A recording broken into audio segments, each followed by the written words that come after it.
บายดีทุกคนตอนนี้เขามาอยู่ที่วัดอยู่วัด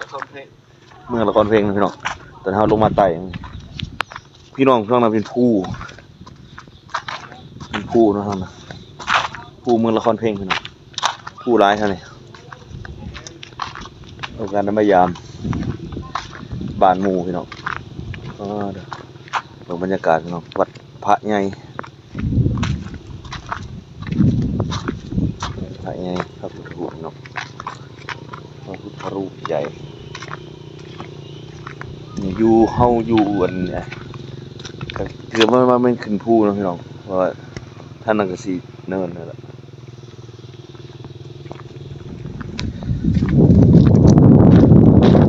ก็อยู่ตะนาวอย่างเงี้ยเนาะ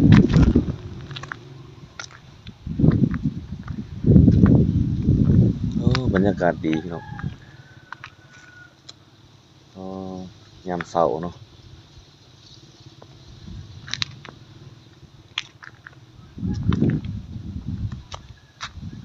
สุดยอดเลยพี่น้องบรรยากาศพี่น้องภูเขาเห็นด้วยที่เห็นกันเนาะภูเขาอยู่ภูอาจจะเราจะสีไปเลาะเมืองบอลใหม่พี่น้องนี่มาเลยบรรยากาศที่วัดฝากตอนพี่น้องยามเสาร์แต่เป็นกำลังสิขึ้นพี่น้องอาจจะนะครับไปเลาะเปิงสวนเสียวทนนี่เนาะพี่น้องตอนนี้เขาก็มาหอดวัดนาดูไหมหรือนาดูเก่าเลยนี่นาดูเก่าเนาะบอนห้อยพระบาทพี่น้องอยู่ประเทศลาวเมืองเพลงเมืองละครเพลงจะได้มา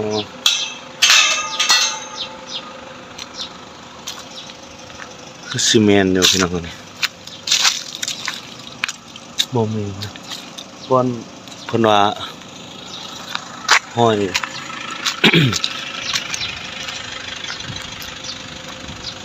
ห้อยพระบาทจะอยู่ใส่น้องพี่น้องเขาก็บ่ได้เฮากระสิตอนนี้เขาก็ยังมาเวียนอยู่นะ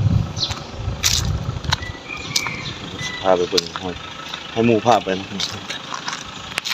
เบิ่งห้อยพระบาท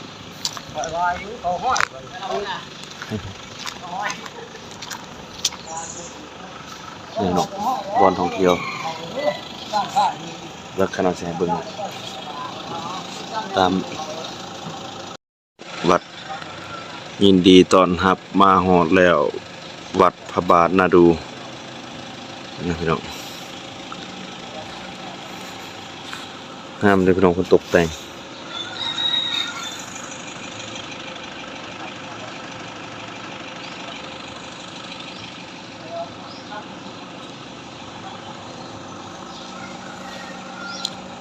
เขาจะเป็นต้นไห้นะพี่น้องเดี๋ยวเขาจะเอิ้นว่าต้นไทรภาษาคนไทยกันนะครับอาชีพสวยๆจังหน่อยนะทุกคนทางจังสิได้พาพี่น้องมาเบิ่งห้อยพระบาทก็สิประมาณแล้วเวียกเฮาก็ต้องสิกลับมาเวียกอ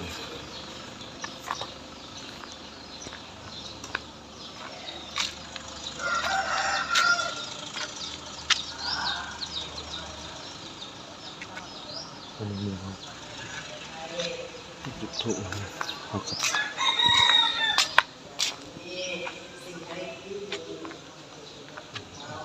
มูเข้าไปไหว้พระนอกสิ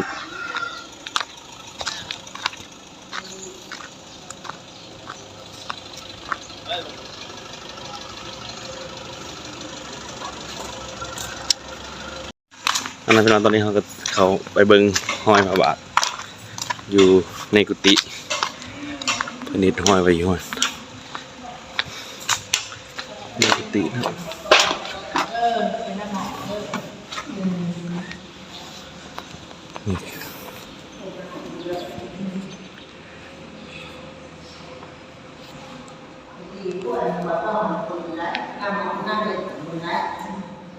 คือมาพูดคนพูดไอ้สิ่ง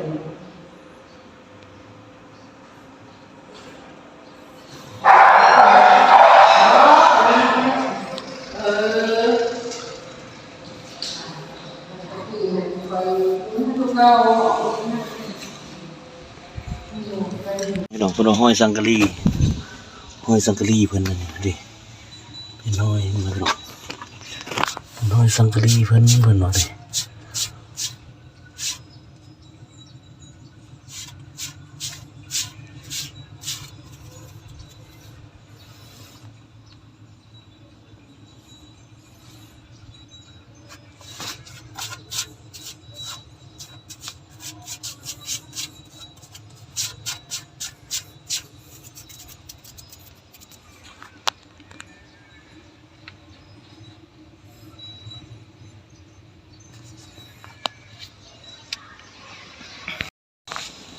ตอนนี้เขากับผ้า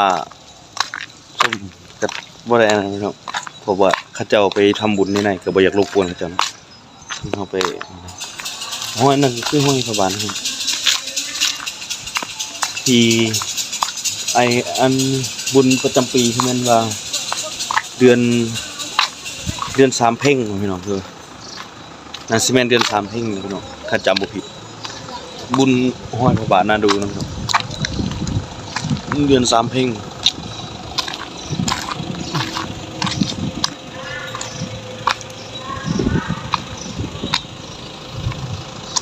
สถานที่กว้างขวางครับ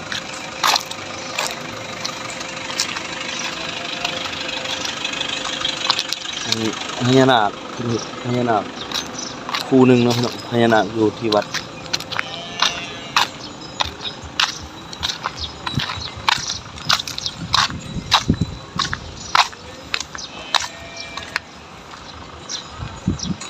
ส่วนเขาก็สิได้มากันนะพี่น้องจากนั้นเขาจะไปชมกันอีกอยู่สวนเสียวเฮาเนาะบัดนี้มื้อนี้พาไปรอเบิ่งโดยเฉพาะพี่น้องนี่สวนยางไปกันเลยบัดนี้ เอาในตอ